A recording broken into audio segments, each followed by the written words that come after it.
Have you ever wondered what sets Amazon apart from other companies? One of the secret ingredients is their Amazon leadership principles. My name is Christian, and I'm the CEO and co-founder of Soyas, a platform that helps leaders balance well-being and performance. Besides that, I speak at many HR tech conferences and have been honored to be part of Forbes' HR Council. Lastly, I've been a leader myself for nearly 10 years, and I'm still every day learning to be a better one. In this video, you'll learn about Amazon's 16 leadership principles and how you can apply them to your own leadership style or to your company to drive success. I'm sure you're wondering, what the heck are Amazon leadership principles? Amazon's leadership principles are a set of core values that guide every decision and action at the company. They are the foundation of Amazon's culture, and they play a crucial role in maintaining its innovative and customer-centric approach. Jeff Bezos, the founder, and his team developed these principles to ensure that everyone at Amazon, from new hires to senior executives, adhere to the same high standards. These principles aren't just corporate jargon. They are actionable guidelines that help create a consistent and effective leadership style across the whole organization. By understanding and applying these principles, you might be able to foster a culture of excellence and innovation in your own team or your own company. So let's dive into the principles and let them inspire us. The first principle is customer obsession. So it's about starting with the customer and then working backwards. Win the customer's trust and keep it. In general, be customer obsessed. One of Amazon's famous concepts is also working backwards, which has close ties to their extreme customer obsession. You start with the customer's experience in mind, and then you work your way backwards to what you have to build. At Soyas, we make so-called press releases internally, which is inspired by Amazon. We do that to make sure that we align on the customer value that we're trying to produce with our technology in advance of actually building. The second principle is ownership. You act on behalf of the entire company and beyond just their own team. So as a leader, it's important that you say you do something, it gets done, and that you never say, "That's not my job." It's everyone's responsibility. The third principle is called invent and simplify.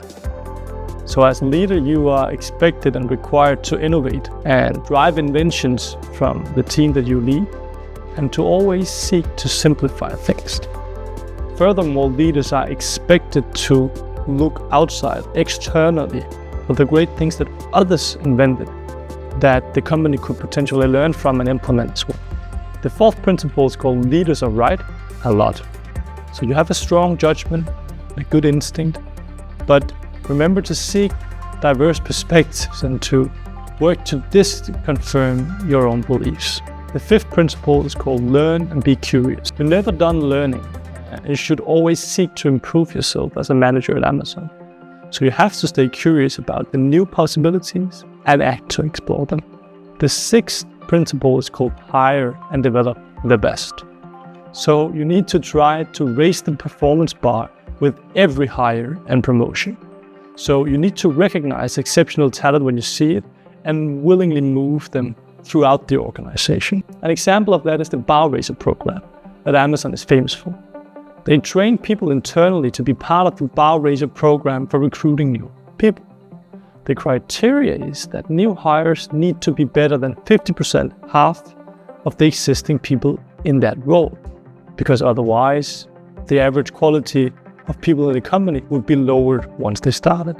And Amazon don't want to dilute the quality of people over time.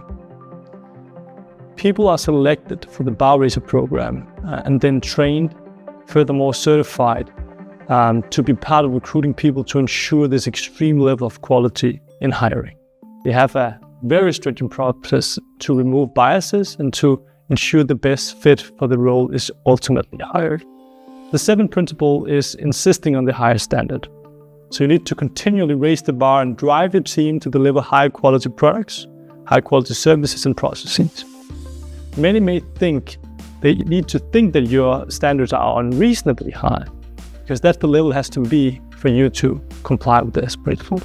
The 8th principle is think big. Thinking small is a self-fulfilling prophecy if you ask Amazonians. So leaders need to create and communicate bold directions that inspire results.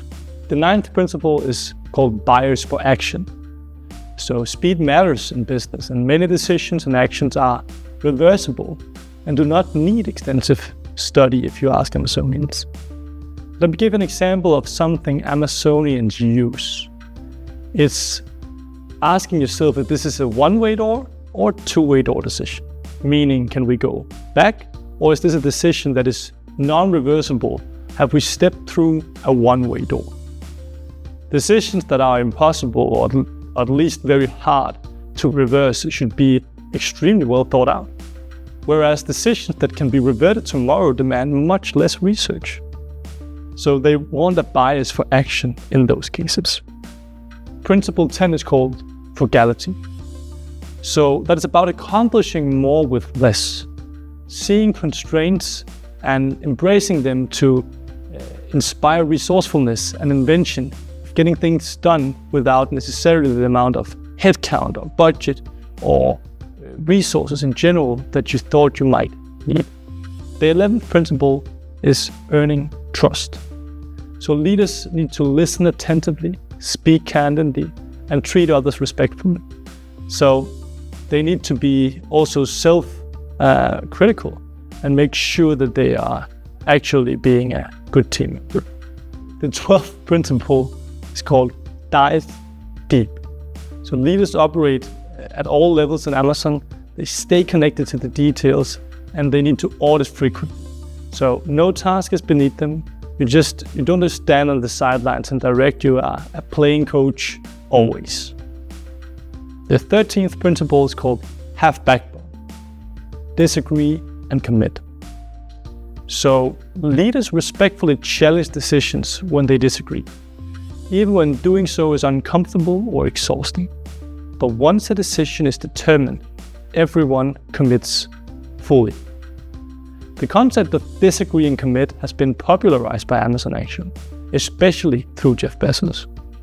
But it is actually originally attributed to Scott McNealy, a co-founder of Sun Microsystems, who used the phrase and said agree and commit, or disagree and commit, or get out of the way. The 14th principle is called deliver results. So leaders need to focus on the key inputs and deliver them with the right quality and in a timely fashion. Despite setback, they need to rise to the occasion, and they can never settle. My understanding is that they recently, at least more recently, added these last two ones. So the 15th principle is strive to be Earth's best employer. So leaders of Amazon work every day to create a safer, more productive, higher performing, but also more diverse and more just work environment. I think that's a new one. So it's the 16th, success and skill bring broad responsibilities. So now leaders need to be determined to make better, do better, both for customers, employees, partners, and the world. So the two ones might be more recent ESG principles added. Amazon's leadership principles are more than just a set of rules. They are a roadmap to building a successful, customer-centric, and innovative company. So by integrating these principles into your leadership style, you might be able to inspire your team to achieve great things and drive your organization forward. If you are inspired by the way Amazon is run, you could consider running a cultural process in your own organization to identify your behavioral principles. Internally here, we'll produce a video on that in the future. And it might be online when you see this video, so if you want to hear about how to run a cultural workshop and process in your organization, then search for that video on our YouTube channel. Another way to maximize the output of this video, if you're inspired by Amazon principles, is to simply rewind the video and begin by applying the ones you like the most, either for yourself, for your team, or for your company. Thank you for watching. If you've made it this far, I hope you've enjoyed the content and found it valuable. It would mean a lot to me if you would help us by liking the video. As you might know, we don't produce many videos, but we do instead focus on high quality content. So if you want to see more videos like this one, you can subscribe to our channel. We have other videos on topics like empathy and emotional intelligence, which we'll link to somewhere here. If you're curious about having a better data or a better platform to help you actually lead your team, then check out our website. Have a good day.